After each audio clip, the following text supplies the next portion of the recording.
What's up, everybody? It's Surmail coming to you from the Small Fry Show. And on tonight's video, I want to she just lollygagging in the crosswalk about. Like I was paying attention. I guess I'm supposed to be. On tonight's video, I want to talk about hazmat and hazmat paperwork, and I'm gonna give this video from two different perspectives, from the driver perspective and from somebody who, as y'all know, if y'all for all my OGs on here, I fill in the office clerking and dispatching sometimes.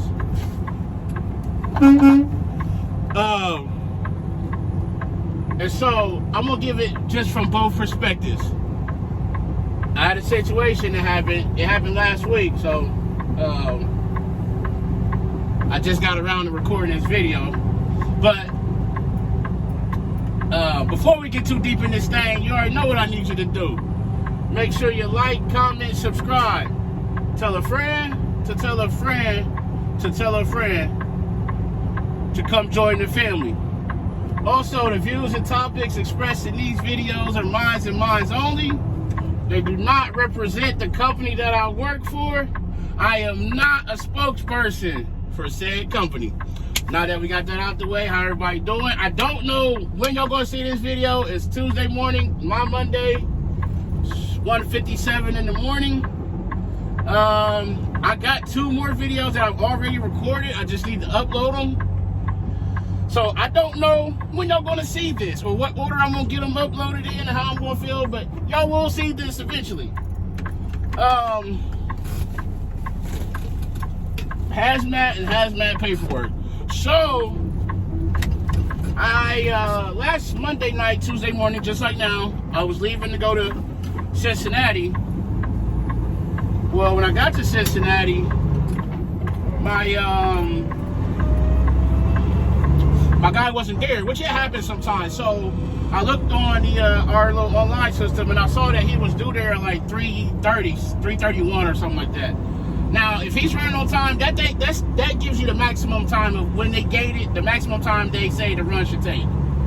Now, he hits traffic, accidents, things like that, but he's normally on it. So I sat there about 20 minutes, then I get a call from dispatch, and they're like, hey, something happened with your paperwork, blah, blah, blah. So I fixed that. I don't want to get into that because I'm not, that's not the point of this video. Well, long story short, my guy got stuck in a wreck coming up from Nashville. So I called Central. They're like, hey, we need you to wait, you know. I'm like, well, when I get back to Columbus, I run wild. If I wait down here, I'm not going to get anything. So they're like, hey, call Columbus and see if they have something for you. And if they do, they can send you back. If not, then, you know, wait. So I called them like, hey, we're going to send you back to Cincinnati to grab one of those sets coming up from the south, because there's, you know, we got Louisville, Nashville, Evansville, Bowling Green, Kentucky. You got all those terminals coming up that were stuck. So I'm like, man, where's this guy at, you know? So I called another one of my coworkers that run down to Glendale. I'm like, man, is there a wreck down there or what? And they're like, he's like, yeah, it's like a 10-mile backup, man. I'm like, dang.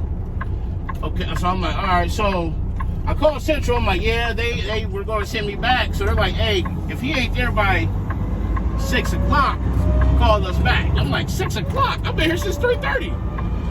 So I waited. It's like 5 o'clock. I called Central again. They're like, all right, 2 empties back to Columbus. So I call Columbus, and they're like, wait, let me put you on hold. So they put me on hold. They're like, we got a Louisville guy that's going to be in there in about 10 minutes. Go ahead and wait on those. Bring those back to Columbus. And then by that time, your guys should be there. You can go back and get what you would have brought back, you know? And I'm like, all right, cool.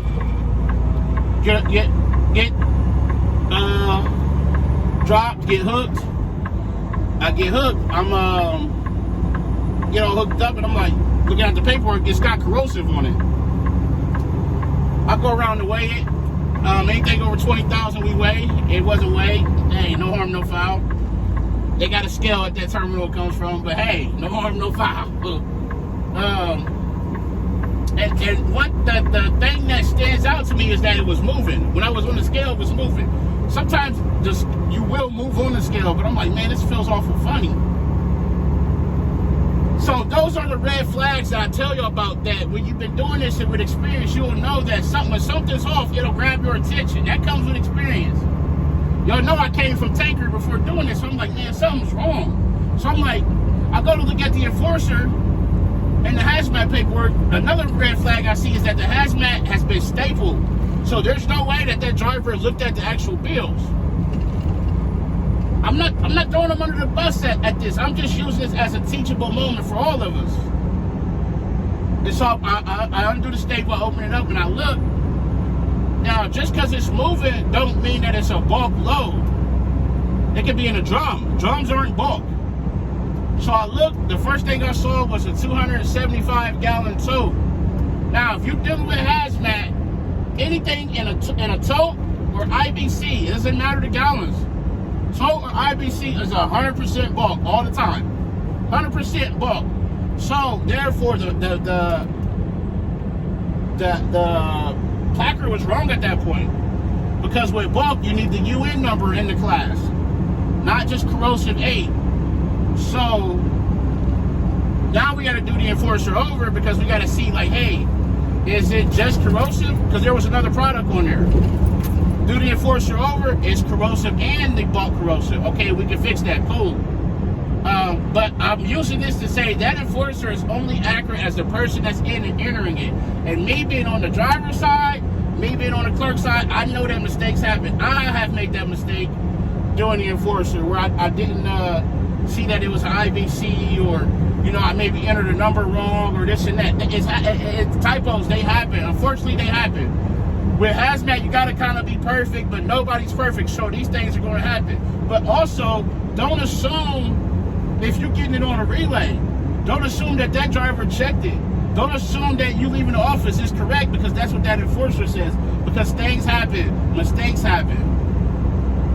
Now, if I take the problem and get it back to Columbus, it was a relay for another terminal, and then get it back to Columbus, and the next driver say, hey, hold up. This came in off a relay and it's wrong. And then they like, okay, hold up. At that point, they don't care where it started from. All they care about is the last person that had it. Same as somebody reported damage. Hey, this trailer was hit. Okay, well, who had it last? Hey, Sorrell had it last. They don't care if it came from Louisville or Indianapolis. They don't care. They want to know who had it last. So therefore, if I get it and drop it, and then now it falls back on me if that driver catches it. But let's say that driver don't catch it, and that driver goes and he has a wreck, whether it's his fault or not, an emergency response come out, and they looking at that as just corrosive 8 when it's really bulk, or it's really something else. That changes the whole dynamic of the hazmat response. Bulk, they know they got a bulk liquid on their hand. They looking at corrosive 8, they may just be saying in their mind, oh, it's batteries. It's a corrosive liquid.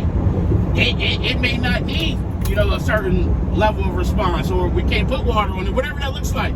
That's why that's important. So this is just a reminder for all of us, myself included. I'm not exempt from these learning videos and mistakes, and I use my experiences to make these videos and share it with y'all. Check that hazmat paperwork. Check that enforcer. And ask the questions. If they run it again, that enforcer, and it's right, okay, cool. No harm, no foul. There's nothing wrong with that. If they run it and it's wrong, fix it. It's simple. And as a whole, collectively, we all can help each other out. So to not have these type of mistakes happen, because these mistakes can be catastrophic. These mistakes can have a lot of consequences. Now, you roll down through there and you get stopped and you get an inspection, and the officer's looking at that paperwork, and he said, hey, you got a tote or you got IBC on here, which IBC is something like inner bulk container or something like that. He's looking at that and he said, hold up. You got the wrong placard, and it's a certain fine for each placard that is wrong. So if you need 4 placards, you're going to get that fine 4 times that you're wrong. And I can bet you my last dollar that if you left there with the wrong placard and you didn't fix it, the company ain't gonna back you up. That's any company, because you were wrong. They're gonna say, you should have looked at it, you should have fixed it. You're gonna get the fine, you're gonna get the points, you're gonna get the CSA points, you're gonna have it on your license, you're gonna take care of it. The company is gonna get points as well, but the driver is gonna be responsible 100% of the time, because it's something that he should have looked at and fixed and made sure it was correct. And you don't want to start racking up these hazmat violations and these points, because nobody want to work for free. So get in the habit of it now. Check that paperwork. Check it, check it, check it. It'll save you money and time and energy and a headache in the long run. So that's this video. We're about to scoot on down to Cincinnati. But as always, make sure you arrive to your pickup and your delivery on time and safely. Call your loved ones. Tell them you love them. Love on somebody today. Most importantly, be the reason that somebody smiles today. The world needs it now more than ever. It's Sir Mel coming to you from the one and only Small Fry Show, and I'm out. Peace.